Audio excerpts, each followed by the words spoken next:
I alluded to this a while back, and I thought it's a perfect time right now to elaborate on this because I'm definitely a fan of green energy as long as it is implemented correctly. If we are weaned off of fossil fuels and we have found a sustainable way of going through into the future, because wind technology, well, it's great, it's not quite there yet. And you know what? I think I might have told this story before, but do forgive me if I have. I live in a very, very windy place, okay? The wind blows only on days that end in Y, and a study found over a couple year span that there is just enough or not enough days a year in order to justify a wind farm. Literally, if you were to look through Grand Prairie's weather history, all you need to do is just pull a 2 week span from whatever time, whatever year, whatever month you like, and you're gonna find that the wind is blowing like 20, 30 kilometers an hour with gusts of 40 to 50. Bro, within that 2 week span, no word of a lie, about 10, 11, 12 days, okay? Like, it is windy, no word of a lie, 250, 300 days a year. But that's not enough. That's just wind, though, right now. And as of right now, I haven't seen the sun in the sky in probably 2 weeks, okay? It's been a minute. It could be a couple of days I'm forgetting, but honestly, it's cloudy, it's overcast, especially in the winter. You have the sun that rises at like 9 in the morning and then it sets at like 4 o'clock in the afternoon. Solar panels are just not functional. And then you have something so simple as nuclear power. Okay, this is something I could definitely get behind. And the technology, dudes, it's changed so much since Fukushima, 5 Mile Island, Chernobyl. It's not leaky cooling towers anymore. It's not things are just going to blow up out of nowhere. Things have really started to come around, like the Rolls-Royce Corporation. Okay, they also build tanks and armaments for the United Kingdom military. Okay, they know their shit, especially when it comes to well-built machines. Rolls-Royce, normally known for their automobiles, but in this instance, don't turn your nose up at them because they're onto something great here. Rolls-Royce plc struck a memorandum of understanding with a nuclear power startup company to study the potential for compact nuclear power stations. Femri Energia, the partner in this effort, is a venture founded by nuclear scientists, energy experts, and entrepreneurs aiming to bring small modular reactors, SMRs, to Estonia to meet its climate goals, achieve energy security, and promote economic growth. If it can work in Estonia, it can work in northern Alberta. Femri Energia is looking at small modular reactors designs with incredible technical, financial, and political commitment to have the first of its kind deployment this decade, stated CEO and co-founder Kalev Kalmets. That was oddly a straightforward name. I was expecting something I would have a difficult time pronouncing. Rolls SMR Concepts centers on low-cost factory-built nuclear power stations with at least 440 megawatts, multi-watts. See, as soon as I praise myself for being able to read something so simple, you get thrown off by whatever measurement tool we're using here.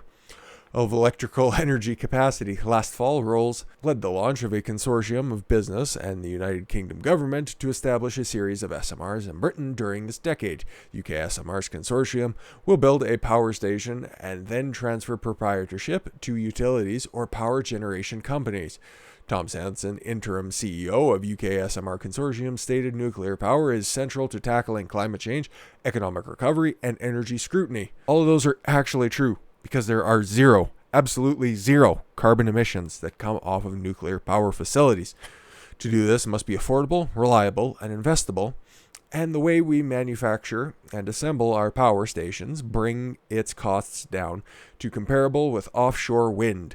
It also stimulates jobs and growth, and with flexibility to power alternative low-carbon fuels manufacturers as well as providing grid power, it is the best option for underpinning decarbonization strategies around the world. It absolutely 100% is. Okay, most people on the right tend to agree that if we're going to start shifting over to green technologies, it's not even the right, it's more or less just kind of a libertarian thing because it's a lot more of a viable pathway because maintenance on a nuclear facility requires an extensive amount of jobs, okay? And you're working on facilities, construction of facilities. It's a lot easier to move people over from the oil and gas industry, where a vast majority of that is all about facility maintenance and construction, and to move them over to a nuclear capacity. Instead of, hey, can you go up there and repair that wind turbine that is frozen over? Or teach them how to build goddamn solar panels that are supposed to be reliable enough to power a city, let alone can barely reliably run a Casio calculator? No, I don't think so. I don't know if you've seen a solar farm, but I'll pull up a picture here. Just look at how much wasted space that is, okay? And you know what that'll power? It won't power anything nearly the size of a single axle covered trailer that those SMRs that Rolls-Royce is working on. That's the size of them. And this right here, that'll power, if I was to guess at something, probably a small town, maybe, and only during the summer. Only during pristine weather conditions. It's just not feasible. Listen, people have successfully run their small homes out on farms with solar panels. I understand. It's just not reliable enough. The technology might get better in the future, but we have nuclear right here, right now, to supplement fossil fuels, which are probably going to continue for generations to come. But because conservatives continue to secede ground to the left, you have to come to an agreement, and if we're to move towards a carbon neutral future, nuclear is the only way that we can accomplish this. But why is the left, why are the authoritarians so opposed to it? Well, Scientific American put together a nice 5-point description that kind of excoriates, and I'm sure that they'd love to walk it back based on the fact that they were endorsed Joe Biden for the first time in their history, that they offered a presidential endorsement.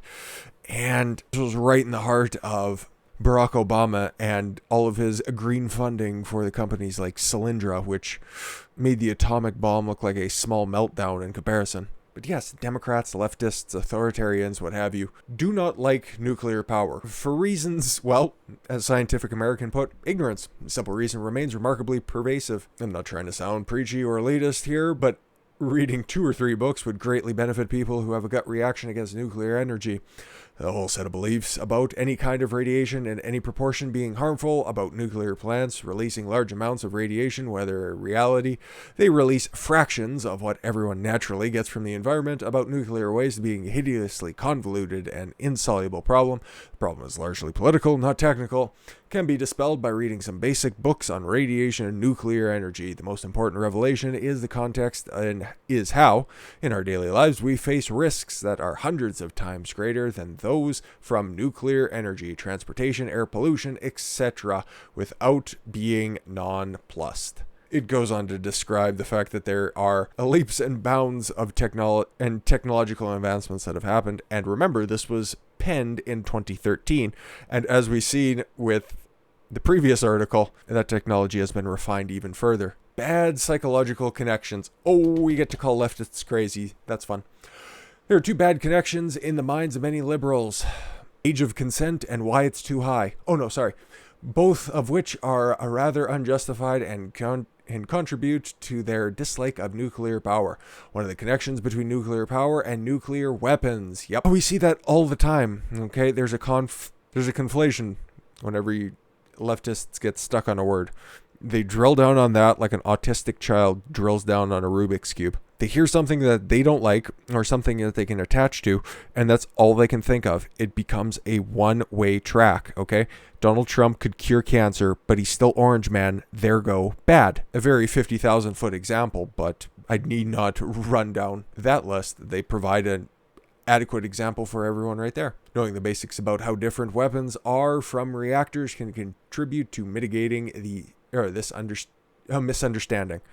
For instance, it has been known for years that, contrary to popular belief, reactors can't blow up like a bomb. I know, right?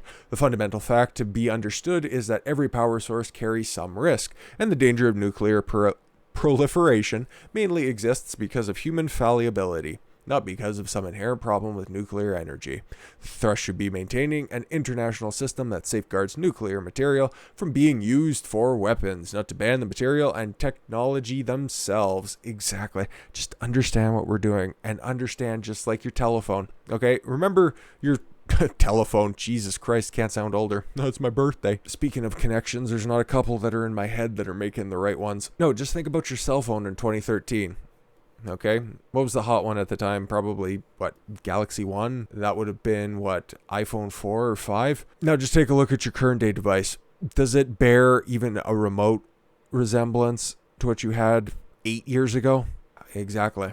Now just think that what sophisticated people working on actual nuclear fission would be capable of doing, instead of some asshole who used to wear jeans and a fucking black turtleneck all the time and thought that his pancreatic cancer could be cured with crystals and different herbs and spices. Could have called up the colonel to get those 7 secret herbs and spices that might have helped you out a little longer. He's a fucking asshole. But yes, nuclear waste, okay? Isn't that, it just comes in barrels and then all these corrupt corporations are just going to throw it into the ocean or the river and then you're just going to have 3-eyed children. But when you're a leftist, you aren't concerned about children. And if you do, you have regrets all the way up until the 9th month. And then prior to that kid crowning, or maybe even a little bit after, you just want to suck its brains out anyways and fucking get another punch card in your Planned Parenthood frequent flyer miles. For Cindy's next abortion, she'll be able to claim all of her rewards and she'll get a free one-way trip to whatever foreign country that she likes, where the men's skin is brown on their face and their skin on their dicks is unclipped. Anyways, where was I? Got off on a bit of a tangent. Nuclear waste. A point again related to the first point above. Many people think that the single greatest threat to nuclear power, that we all will be inhabiting a vast atomic wasteland if we allow nuclear power to flourish. Many of the books cited above have detailed sections on nuclear waste. That's not a trivial issue, but many of the problems have to do with the inefficiency and increased proliferation threats from burying valuable plutonium-containing nuclear waste. If we process the waste from nuclear reactors on a large scale, much of it would become much more benign and could be handled in a much more safely in low volumes. Exactly. There are ways to deal with it. It wasn't always just going to be a no-go zone. Technology advances. And waste management is one of those technologies that is advanced. And of course, even back in 2013, it was right side bad, okay? Republicans like it, Democrats don't. And it's sad that there's a name that automatically jumps off the page because he was in, his 8th or 9th term in office. Republican Senator James Inhofe from Oklahoma, also pro-nuclear power. Ergo, why Democrats hate it. And fear of the unknown. I understand, okay? They don't have that safety, they don't have that security blanket, which they all crave so much. That's why they're always asking for daddy government to step a little harder on their neck. For reasons already explained previously in this article, if they would just do a little bit of research, if they would educate themselves, they wouldn't be so stupid in thinking that windmills are so great and solar energy can work just as well in California where they all live and write their fucking stupid articles about it, and realize that likes of Montana, South Dakota, even Rhode Island, if you think that you're also going to put a solar panel farm like that in Rhode Island to power the capital, you are not smart enough to be penning opinions. But I'm glad I could finally share this with you guys because, like I said, I'm not opposed to green energy. I'm just opposed to doing it incorrectly. And nuclear just seems like the correct way to go. It solves a lot of problems. The technology's here. It's right on our doorstep. I don't see why we're turning it away any longer. And with that said, I thank you all very much for the gift of your time. I've been Don Consuelo. I want you to follow your gut and get after it. Take care, everyone.